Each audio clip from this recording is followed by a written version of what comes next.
पिछले कुछ दिनों से हमारे देश में भ्रष्टाचार के खिलाफ, काले धन के खिलाफ बहुत बड़े बड़े आंदोलन शुरू हैं।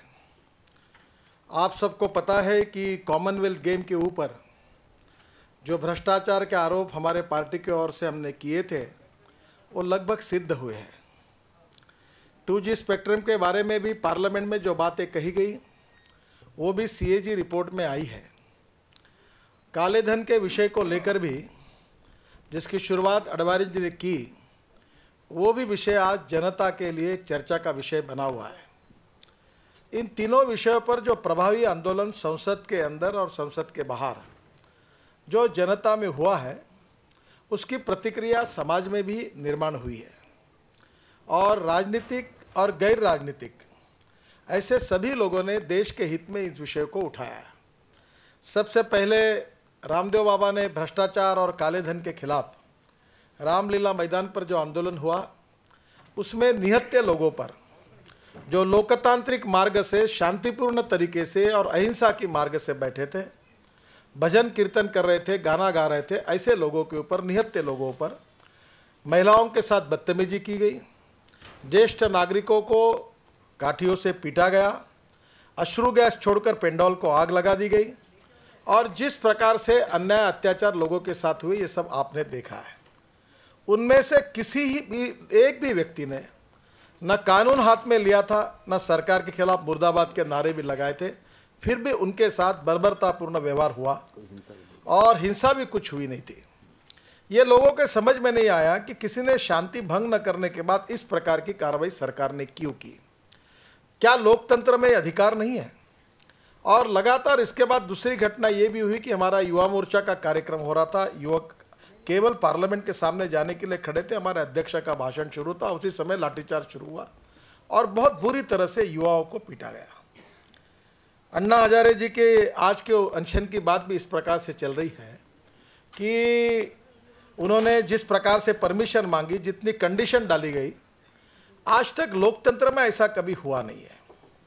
लोकतंत्र में हमारे संविधान ने जो मूलभूत अधिकार, फंडामेंटल राइट्स हमको दिए हैं, जो फ्रीडम ऑफ स्पीच हमारे बीच में हमको मिला हुआ अधिकार के रूप में है, उस अधिकारों का विचार करते हुए लोकतंत्र में जिस प्रकार से इस अधिकारों का खुले रूप से सरकार की तरफ से हनन हो रहा है, ये लोगों के सामने है।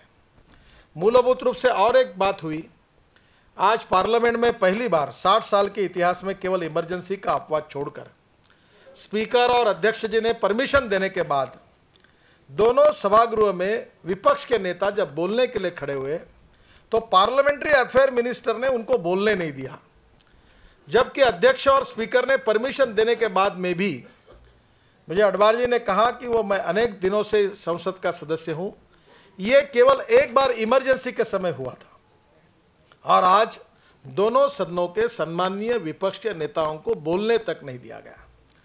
मुझे ऐसा लगता है कि एक के पीछे एक जो घटनाएं हो रही है, ये लोकतांत्रिक अधिकारों का हनन है।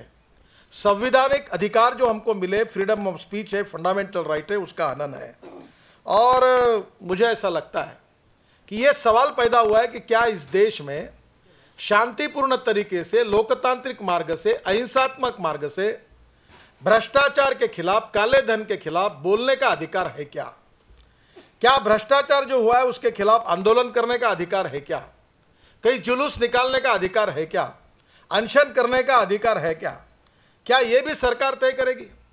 और जिस प्रकार से प्रधानमंत्री और यूपीए सरकार ने भूमिका को स्वीकार किया है कि इतनी बड़ी जो निर्णय हो रहे, ये केवल दिल्ली के पुलिस कमिश्नर कर रहे हैं, क्या इसमें सरकार की कोई जिम्मेदारी नहीं है?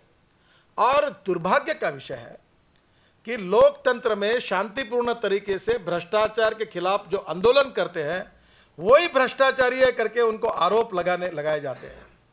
इतना ही नहीं हुआ तो एक कांग्रेस के नेता ने अन्ना हजारे को आज पागलपन का झटका आया, ये भी कहा है। दुर्भाग्यवश जिस प्रकार की टिप्पणियां की जा रही है, जिस प्रकार का बर्ताव किया जा रहा है, जिस प्रकार का व्यवहार किया जा रहा है, फिर से एक बार 1975 की याद आ रही है। यह सरकार फिर से एक बार, मुझे ऐसा लगता है कि इमरजेंसी के ओर फिर से एक बार इसके इंडिकेशंस मिल रहे हैं और ये देश के लोकतंत्र के लिए बहुत बड़ा खतरा है। ये लोकतंत्र की हत्या है। Freedom of speech, fundamental right, उसको संकुचित करना, ये सुप्रीम कोर्ट ने भी अपने जजमेंट में कहा है कि silent feature of the constitution can not be change, पर उस समय हुआ था। और आज भी कांग्रेस की सरकार जिस प्रकार से, यानी कोई मर्यादा नहीं, ना मीडिया की चिंता है, ना जुडिशरी की चिंता है, ना लोकतंत्र की चिंता है, ना देश के जनता की चिंता है। लगातार जिस प्रकार से इसको दबाया जा रहा है, जिस प्रकार से व्यवहार किया जा रहा है, उसके कारण पूरे देश में, पूरी जनता के बीच में रोष है, सभी पार्टियों के बीच में रोष है। और मुझे ऐसा लगता है कि एक लोकतंत्र के लिए खतरा है। इस देश को भ्रष्टाचार मुक्त करना, ये राजनीतिक और गैर राजनीतिक सभी नेताओं का अधिकार है। ये किसी का अधिकार नहीं है, किसी के लिए ये वही कार्य करेंगे, वही आंदोलन करेंगे, ऐसा नहीं है। भारतीय जनता पार्टी की भूमिका है कि भ्रष्टाचार मुक्त हिंदुस्तान बनाना हमारा मिशन है, हम तो काम करेंगे ही। इसके साथ जो भी लोग इसमें राजनीतिक गैर राजनीतिक काम करते हैं, उनके लिए हमारे प्रति सहानुभूति है। और इसलिए मुझे ऐसा लगता है कि जो हो रहा है वो बहुत दुर्भाग्यपूर्ण है, लोकतंत्र के लिए खतरा है। और एक बात हुई है कि जहां भ्रष्टाचार के आरोप में कलमाडी और राजा गिरफ्तार है, वहां अन्ना हजारे को भेजा जा रहा है। सरकार क्या चाहती है? सरकार इस देश को क्या दिखाना चाहती है?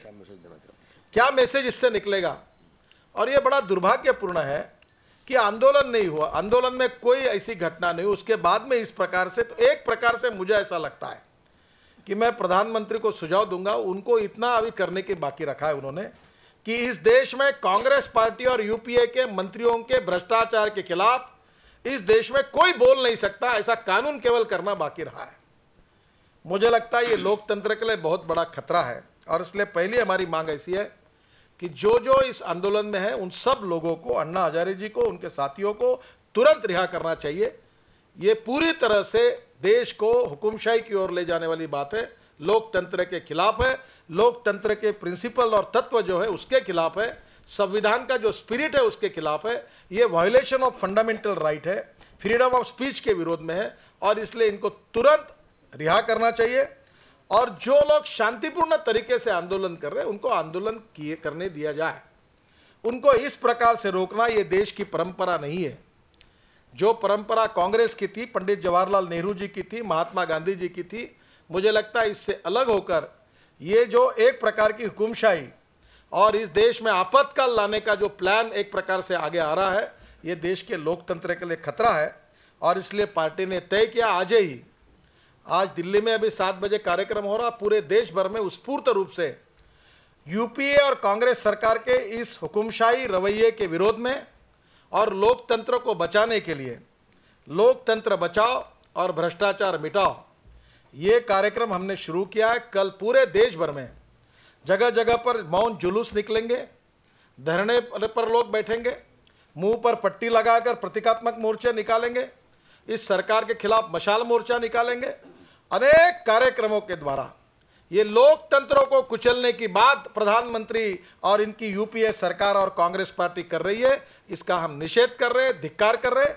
और पूरी शक्ति के साथ इस देश को भ्रष्टाचार मुक्त करने के लिए हम संघर्ष करेंगे। और लोकतंत्र के खिलाफ जो कुछ चल रहा है, उस लोकतंत्र को बचाने के लिए हम लोगों के पास जाएंगे।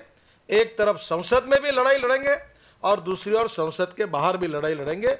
और इसलिए कल से हम इस अभियान की शुरुआत कर रहे हैं। आज ही देश में शुरू हुआ अनेक जगह पर, और ये आंदोलन निश्चित रूप से और तीव्र गति से चलाएंगे। रास्ते पर हमें लड़ाई लड़ेंगे और संसद के अंदर भी हमारे जो विपक्ष के दोनों नेता हैं, उनके साथ अडवाणी जी, इनके नेतृत्व में संसद के अंदर भी हम संघर्ष करेंगे। ऐसा निर्णय आज पार्टी ने किया है। मैं आपके मार्फत इस देश की जनता से अपील करता हूं कि भ्रष्टाचार मुक्त हिंदुस्तान बनाने के लिए और लोकतंत्र को बचाने के लिए इस पूरे अभियान में सब लोग शरीक हो, यह आपके मार्फत सबसे आह्वान करता हूं। कब तक चलेगा? पहली बात ऐसी है कि कल से, आज से ही हमारा ये अभियान शुरू हुआ है। रोज कार्यक्रम देश में होते रहेंगे। और हम लोग बहुत दुखी हैं क्योंकि रामलीला मैदान पर जो प्रसंग हुआ, मैंने रात भर देखा है, उससे भी हम लोग बहुत दुखी है। आज भी जिस प्रकार से हुआ है, ये बहुत ही देश के लिए एक दुर्भाग्यपूर्ण दिन है, लोकतंत्र के इतिहास के लिए बहुत दुर्भाग्यपूर्ण दिन है। हमारे युवा मोर्चा के कार्यकर्ताओं को, एक अपंग कार्यकर्ता था, उसको एक पैर नहीं था, उसका दूसरा पैर तोड़ डाला। वो कुछ नहीं कर रहा था। कहीं तो भी विंडक्टिव एटीट्यूड से जो हमको विरोध करा, जो हमारे भ्रष्टाचार को निकाल रहा है, हमारे खिलाफ कुछ बोल रहा है, उसको पीटो। और ये सभी आंदोलन शांतिपूर्ण थे। किसी भी आंदोलन में कहीं एक बस की या पुलिस लॉरी की कोई ग्लास फूटी, ऐसा नहीं हुआ है। कहीं किसी ने कानून हाथ में लिया, ऐसा नहीं हुआ है। न लेते हुए भी अगर तुम हमारे खिलाफ कार्रवाई करोगे तो हम तुम्हारी पिटाई करेंगे। ये हुकुमशाही प्रवृत्ति का प्रतीक कांग्रेस पार्टी बनी हुई है। और इस देश में हमारे खिलाफ जो बोलेगा उसको हम उसको पिटाएंगे, उसको जेल के अंदर डालेंगे, उसको बोलने नहीं देंगे। इस प्रकार का रवैया सरकार का है। और जो मंत्री है, जिम्मेदार पूर्ण नेता है, वो कितने गैर जिम्मेदार बयान करते हैं। अन्ना हजारे जैसे स्वातंत्र संग्राम सैनिक को एक मंत्री पागलपन का झटका आया करके कहता है। ये कितना दुर्भाग्यपूर्ण है। बाकी मंत्री कैसे बयान देते हैं, मुझे लगता है ये बहुत दुर्भाग्यपूर्ण है। और इस समय देश के लोकतंत्र को बचाने की जरूरत है और ये आंदोलन हमारा चलता रहेगा।